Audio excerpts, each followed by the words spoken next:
Section 1. You will hear a conversation between a travel agent and a woman who wants to go to Australia with her husband on holiday. First, you have some time to look at questions 1 to 3.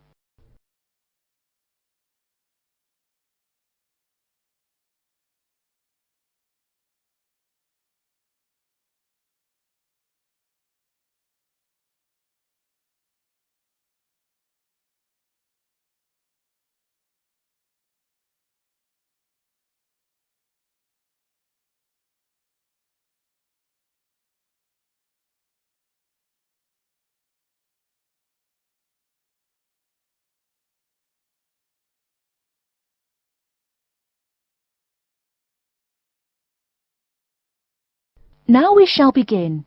You should answer the questions as you listen, because you will not hear the recording a second time.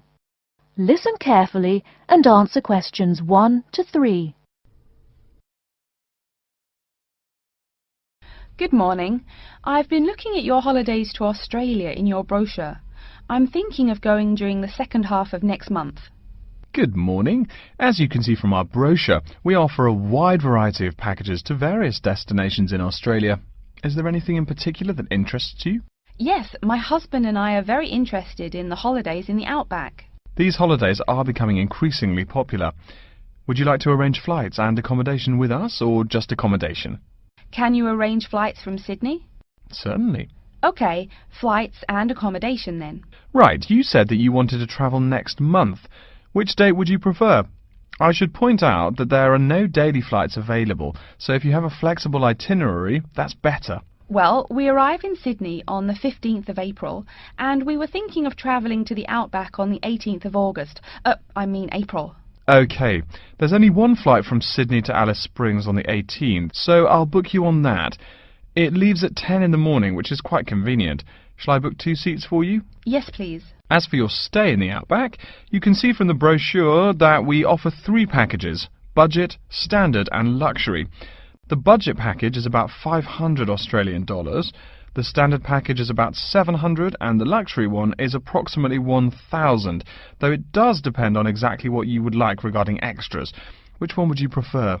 Well, we can't decide between the budget and standard options. Well, actually, just looking at my computer here, on the date that you want to fly into Alice Springs, there is no standard accommodation available. It's fully booked, I'm afraid. That's okay. We think that the cheapest one should be fine for us. We don't mind roughing it for a few days, and we don't expect to be spending much time at our accommodations. We prefer the outdoors. Right, let's look at the room options. Before you hear the rest of the conversation, you have some time to look at questions 4 to 10.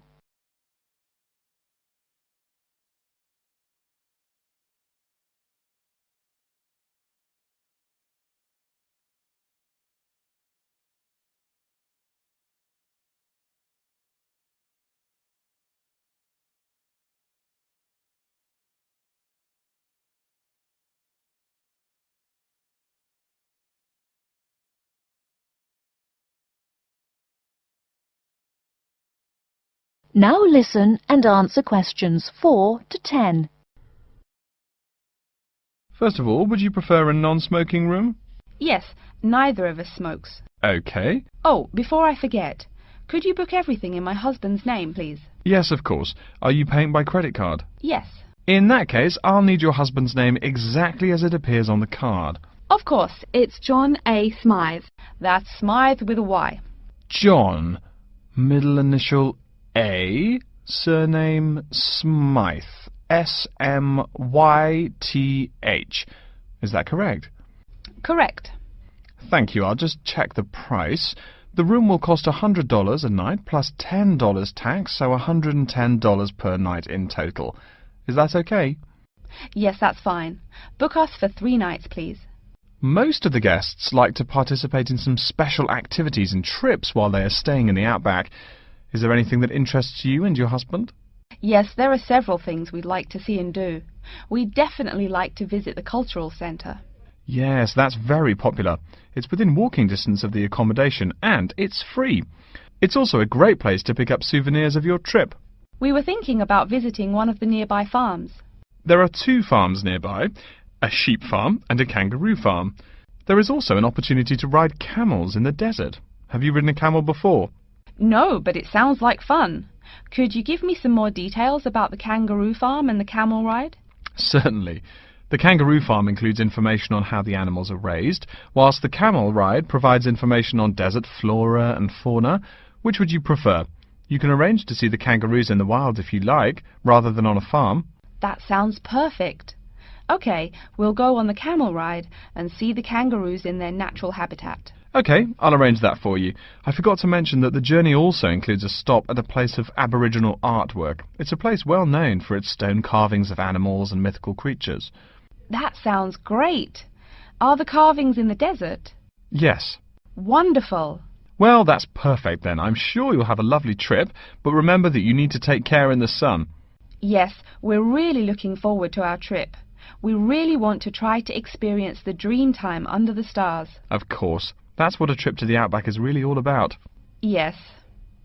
Now, how about the cost? That is the end of section 1. You now have half a minute to check your answers. Section 2. You'll hear an announcement which is looking for some volunteers. First, you have some time to look at questions 11 to 15.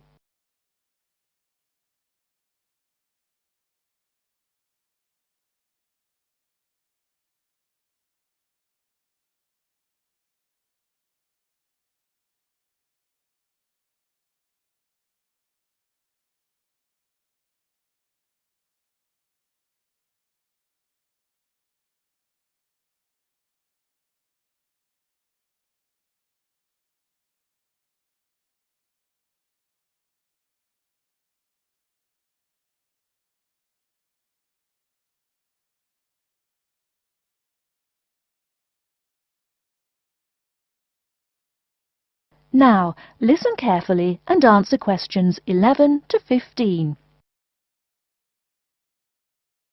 Continuing our broadcast of public service announcements, Worldwide Helpers announces upcoming vacancies for a number of volunteer worker positions.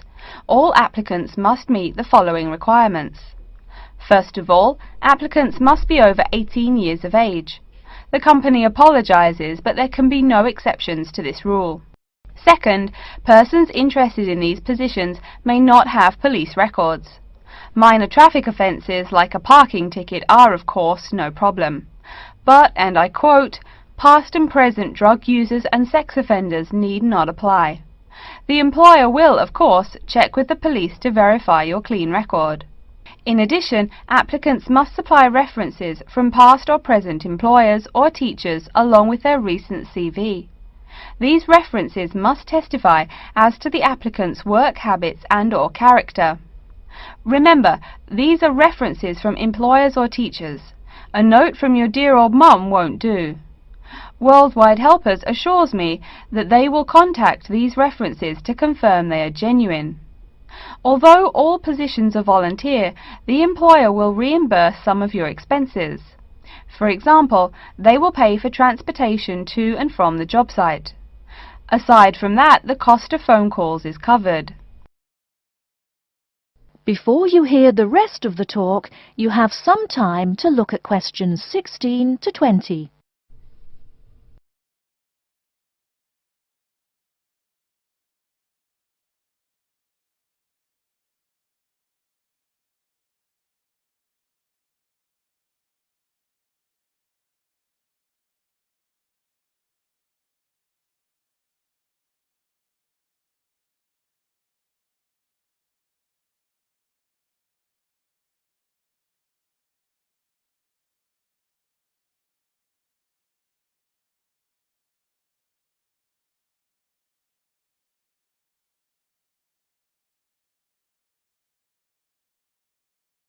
Now listen and answer questions 16 to 20.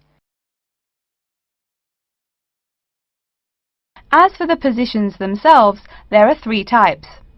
The first involves assisting persons confined to wheelchairs. For this position, volunteers must be physically fit and in excellent health. They must be able to lift at least 150 pounds. They should also have a current first aid certificate from the Red Cross. But the most important requirement is that the volunteer must have his own car. On Tuesday afternoons, the volunteers take their clients to various scenic spots around the city to experience and enjoy nature. If you don't drive, but you'd still like to get involved, the centre has a number of openings for people to read to the blind. Readers must, of course, read English clearly. Persons with no foreign accent are preferred. For these positions, you must be available on Monday mornings. Oh, wait, I see a note here. There is one opening for someone who can read Urdu. Apparently, there is a Pakistani blind person who'd like to hear his or her native language, but the other positions are all in English. And finally, there are a limited number of volunteers needed to care for disabled children. I'm sorry, but the information I've been given does not say how many children or what disabilities they have. In any case, you are needed to care for the children for 1 week in August. Apparently, this will be at the close of the summer holiday. I would guess this involves helping them with the routine chores of daily life. Again, volunteers for this position must know basic first aid, be in good health, and be able to lift up to 75 pounds. Okay, our next announcement is looking for someone to facilitate tiger breeding at the London Zoo. And get this, it's a strictly volunteer position. That means you don't get paid. Oh my God, I'm sorry ladies and gentlemen, but I just have to laugh. That is the end of section 2. You now have half a minute to check your answers.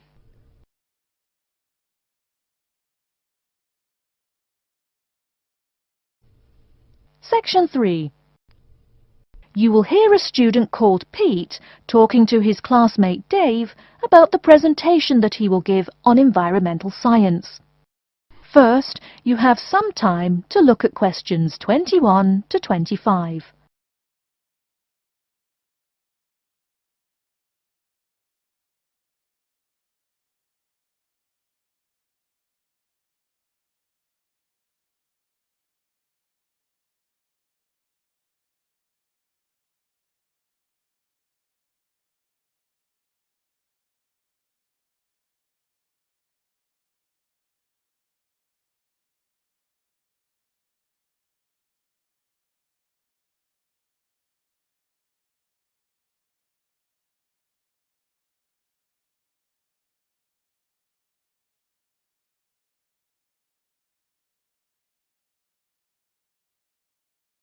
Now listen carefully and answer questions 21 to 25. Are you just leaving the library now? I saw you get there at 8 a.m. Yeah, I've been there all day. What for? They hire a cute new librarian or something? I wish. No, it's the presentation that I will give in environmental science the day after tomorrow. What's it about? I heard you were really excited about the class. And Dr. Schnee also calls you for the arcane questions, as he calls them. It's about environmental damage in the Yucatan. Excuse me, what? Or is that where? The Yucatan.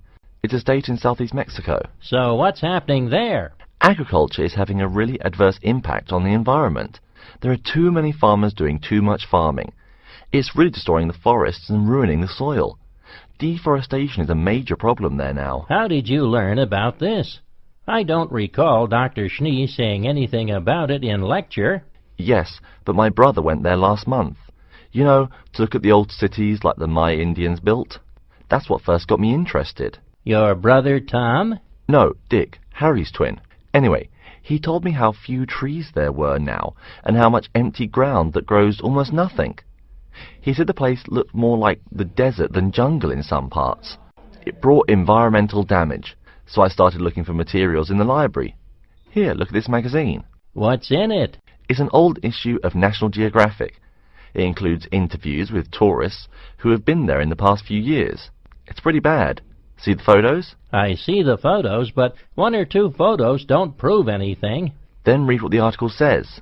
Right there. The first thing it points out is how soil samples show it is hard for anything to grow there. It says how an area of 21,000 square kilometres has lost most of its forest in the past 10 years. See, there are graphs. As the number of farmers increases, the acres of forest have decreased.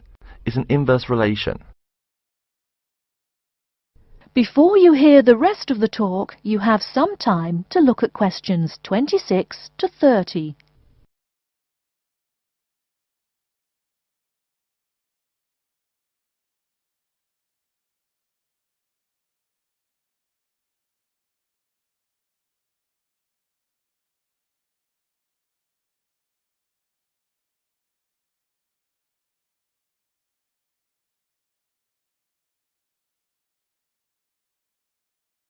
Now listen and answer questions 26 to 30. So, how big is that state? I'm sorry, but I've never really learned the metric system. It's bigger than the state of Massachusetts. That's shocking. Anything else? There's lots of else. Scientists say there's a growing area of about 10.5 square kilometres where nothing can grow at all. It's like the beginning of a desert. Oh, yes. What Dr. Schnee called desertification. But why can't anything grow there? I've never really studied soil chemistry. I'm just starting to look into that subject, but my sister Marie is a geologist, and she says the problem is that the soil has too much saline, with no plants helping to adjust the chemistry. Apparently, that's a common problem with soil types throughout the areas with rainforest. Once you lose the plant cover, it's difficult to bring it back. Reforestation is almost impossible, even if the land is not being used for other purposes. Wait a minute. What is saline? Saline is salt dissolved in water. Scientists who have gone there have taken measurements. They do this by gathering a sample of the soil and running a simple test that shows the ionization of the solution. The geology department in our own university has reviewed the soil at the site too. They're right. It looks pretty bad. The level of salinity is going up. But the plants that would solve that problem can't be planted in soil like that. There is a narrow spectrum of salinity in which the plants will grow. And once you pass the threshold, there is no way to put the problem right? Exactly. It's possible that no one can do anything to stop the trend now. And all because of human greed. Wait a second. How do you know these scientists can be trusted? What kind of reputation do they have? Are they reliable? Oh, they're definitely reliable. They include 4 members of the faculty from the geology department right here at MIT. Here, study these photographs and check the damage yourself. That's what Dr. Horst, who wrote the book here, did. He's newly appointed, but Dr. Schnee said that he's brilliant. So, where are you going now? I'm headed over to the geography department to borrow a map for my presentation. You know, this whole problem could have been avoided. The farmers there in the Yucatan. Pete. What? Go take a break. Leave some studying for the rest of us. That is the end of section 3. You now have half a minute to check your answers.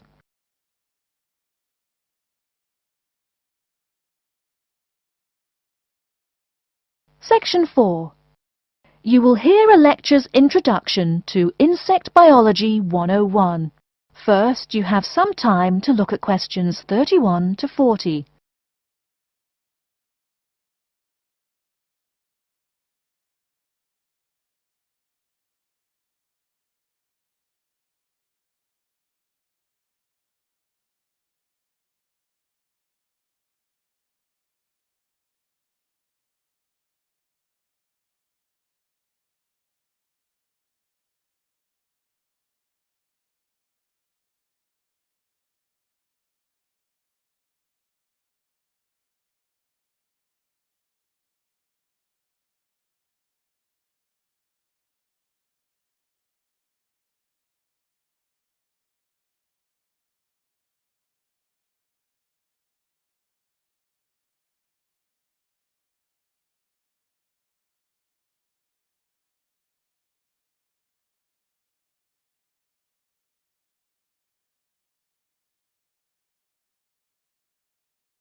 Now, listen carefully and answer questions 31 to 40.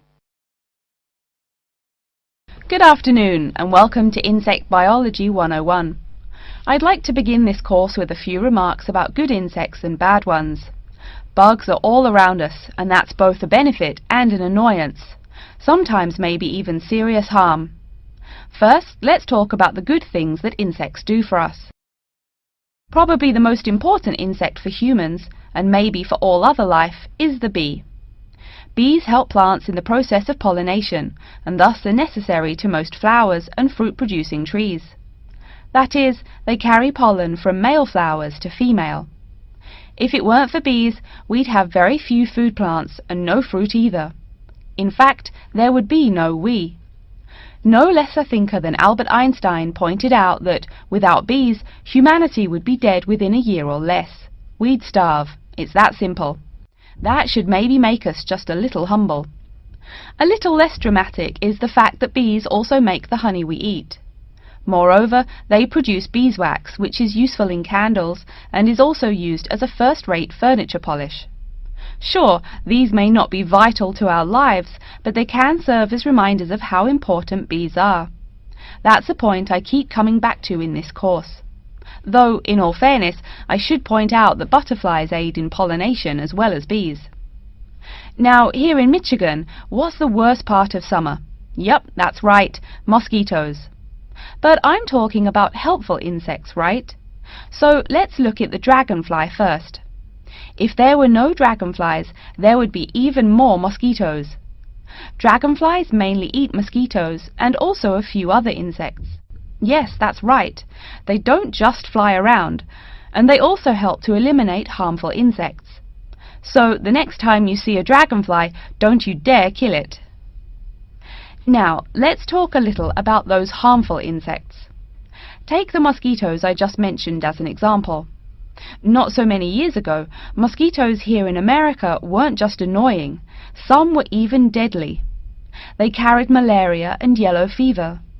My own ancestor, the Confederate General John Bell Hood, lived through the worst battles of Civil War, only to die at age 38 from yellow fever. A pest, not a bullet. Well, besides the mosquitoes, in summer there is also a kind of insect that never seems tired. Right, that is the fly. Before I go on talking, I must mention an African fly called the tsetse fly, which feeds on blood and can cause serious diseases in the people and animals that it bites. Besides, it is still a bearer of sleeping sickness, which affects around 300,000 people every year in Africa, and can be treated only with toxic drugs that are hard to administer. Worse still, the drugs sometimes don't work. Other insects, of course, destroy food crops. In China, for instance, locusts continue to be a danger to the harvest in some areas. Less important, but still annoying, moths eat people's clothes and dust mites slowly destroy carpets. Worse, but still in the home, termites or white ants eat wood, the wood of your house. If they are not stopped, they can eventually destroy the whole building. Usually they seriously damage a building before anyone even notices them. So, as we all know, insects can be a real trouble. So, what to do? You can go ahead and start killing harmful insects. In the early decades after the Communist Revolution in China, Chairman Mao encouraged the people to swat every fly they could see. Slogans on the walls of buildings called them "little capitalists." But flies reproduce too quickly for this to be a long-term solution. For some decades in the West, to kill insects with chemicals seemed a good remedy. Unfortunately, chemicals can only be used in a limited area for a limited time. It's a small-scale solution. The insects come back. Worse still, some of the poisons used, like DDT, were found harmful to the environment. Many kinds of wildlife, like hawks, were harmed. And people in chemical-using rural areas have one of the highest rates of liver cancer in the world. It's no secret that chemicals remain harmful to humans. Like all species, insects adapt to their changing environments at an amazing rate. When a new chemical is introduced to their habitat, the insects that survive are generally the ones with some way of resisting the harmful effects. They then breed with the other survivors, and just like that, insects become resistant to most poison in a few generations. An insect generation, remember, is a couple of months at most. So again, we have to ask, what to do? Well, there are biological solutions. Some of these are pretty simple. One is destroying the insect's habitat. You take away their home or food. Cleaning your kitchen is the best way to prevent roaches. No garbage, no food. Getting rid of marshes and swamps eliminates mosquitoes. Other solutions might include bringing in dragonflies or bats in areas where mosquitoes are many. This is a cheaper alternative to chemicals. Biological methods like this also bring no extra pollution to the environment. But you have to be careful. If you change the environment too much, you might be hurting other forms of life accidentally.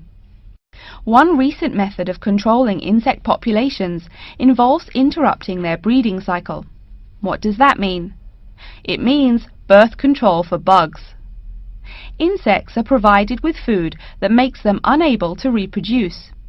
Since they can't have babies, the population disappears, or nearly so. And since no young are born, resistance is not a problem, with no young insects developing increased resistance. Interrupt the life cycle, eliminate the bug. It's clear that we must have an understanding of the life cycle of the insect. At least, that's the plan. We'll go into more detail as the course goes along.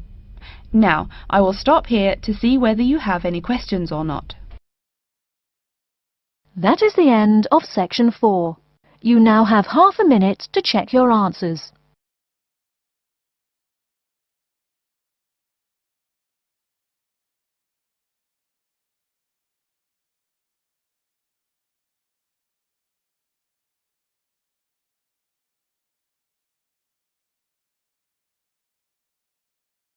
That is the end of the listening test. In the IELTS test, you will now have 10 minutes to transfer your answers to an answer sheet.